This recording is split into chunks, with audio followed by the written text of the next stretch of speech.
Welcome to Mangal Earth podcast, where our efforts aim to create Mangal on Earth and Earth on Mars. Mangal Earth is about bridging worlds, discovering technologies on Earth that propel humanity's journey amongst the stars. Today, we have someone very special for you, Nikhil B, co founder and COO of Orbit Aid Aerospace.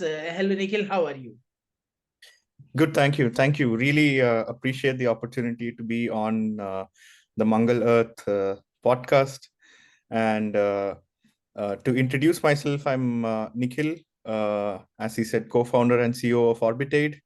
And we are working on a very sustainable and equitable solutions for satellites in space. Nikhil, that takes me to the first question to you. The on orbit refueling for satellite sustainability is a very novel concept. I Mhm. don't know whether it's been tried or not, but for India, it's certainly a first.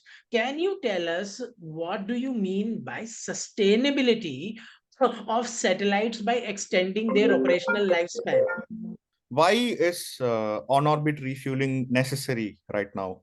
So we can take the analogy of ground operations itself. So imagine you buy a very, very costly car,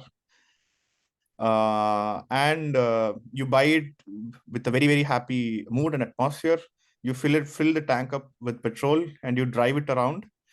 But the only problem is once you drive it around and once the petrol runs out, you have to throw away the car. This is the this is a very very stupid way of operating a very expensive resource. But imagine the same resource but 100, maybe 1000 times more expensive. It's Satellites cost a very, very large amount, and once they are in operation and in space, you cannot really refuel, you cannot use the satellite longer, and it has to be thrown away as junk. So the any satellite that is launched is now contributed as junk, and it causes a lot of issues for sustainable operations in space. And so for the long term vision of space programs, I think a refueling solution is necessary. Is such an important aspect. We keep talking about technological obsolescence or redundancies here on Earth, and what we are sending, in the space. Even if the equipment works and it runs out of fuel, it's no good to anybody. Wow. All Yeah. right, Nikhil, that takes me to another cost, which space industry is often criticized for, is the environmental cost, the environmental impact of satellite launches. How do you think Orbit Aid can change the game? So in our perspective, satellites need really heavy launch vehicles to reach space. In our prospectus, we define that we will be able to reduce the number of launches needed for satellites to maintain their constellations, because we can keep on refueling satellites and keep the constellation alive. This is one aspect of it.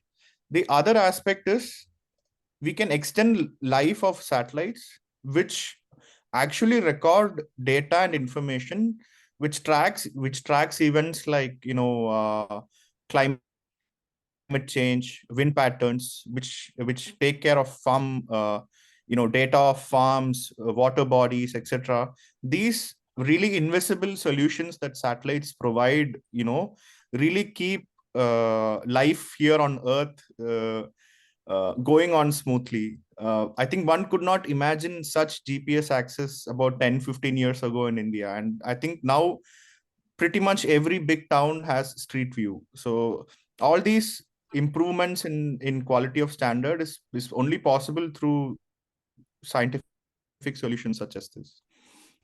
Nikhil, I agree with you wholeheartedly that satellites can be refueled, their life extended, environmental impact reduced. But the idea is that in orbit, refueling may change in nature when there are solar panel charged lithium ion battery banks up in space. This will open up a new industry, I guess, which will be the satellite servicing industry. And you are going to play a big role in that. Our viewers want to learn from you that beyond refueling, what are some of the offerings that Orbit Aid provides for in service in space technologies? Okay, so one can imagine Orbitate like a service station or a pit stop for satellites in space. So during the pit stop of a Formula One car, they just don't refuel the car with petrol. They change tires, they change the front wing, etc. So once we are technologically advanced enough to do refueling, a wide variety of complementary solutions will emerge through this. So once we are able to dock, that is attached to another satellite, we can provide solutions such as software updates, direct software updates, battery power updates. With the use of robotic arms, we will be able to even change the payload or the instruments on the client satellite and replace it with a newer version of it. So we increase redundancy of satellites, and we also uh, are able to take off the need of launch for upgradation of satellites in space. So this is just not life extension through refueling, but life extension of a myriad of solutions of satellites. Certainly, certainly. But Nikhil, there is a problem. When you talk about that there will be transfer of not just data but elements that are required for survival in space, this requires a lot of innovation. A lot of components need to merge together. A lot of space programs need to address this by looking at whether it is USB-C plug or lightning conductor. You know what's happening on back on Earth. So Yeah, yeah. how does Orbit Aid plan to address these challenges, and are there aspects of your technology that could have potential applications in other fields also? Okay, so on the first question, so as with any industry, there will be a need of standardization of components, and uh, us as a company, we are very strict about adhering to standards, global standards, so that we will be able to cater to a very wide audience. On the second question, so are there applications of this on the ground? So one such applications that we can foresee is ground filling of launch vehicles of satellites, and anything that needs a fluidic interface for transfer of any fluids. So something I would say like in oil fields. Makes sense because when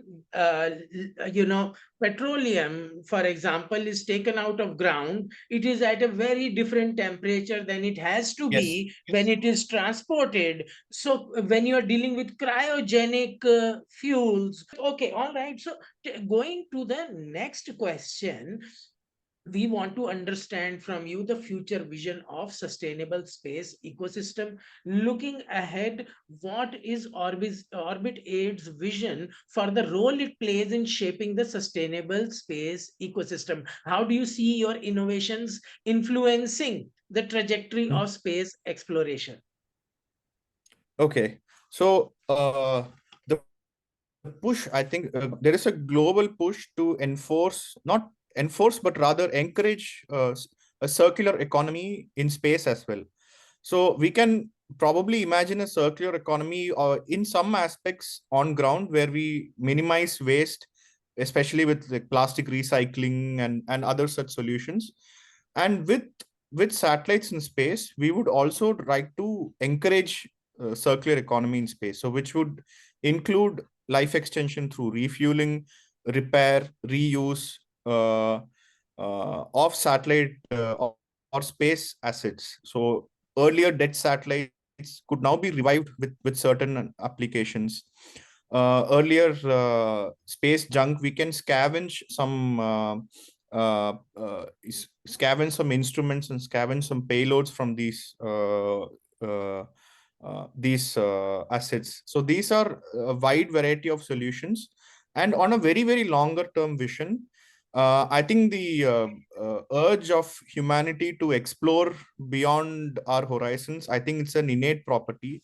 So we are looking at, bases in the lunar space and in Mars, and for vehicles to reach all these places, we need all these solutions to make it not only cost effective so it makes business sense, but also to make it an actual sustainable solution, not just one time launch from here and then whatever we get. I think we will be able to move away from that and to actually be go to something that is, we get sustainable and repeatable as solutions and assets from these uh, external space bodies. So for all these solutions, I think these are critical Absolutely. technology. Absolutely. Nikhil, I feel, with the ISS running out of fuel, literally, maybe that will be your proving grounds.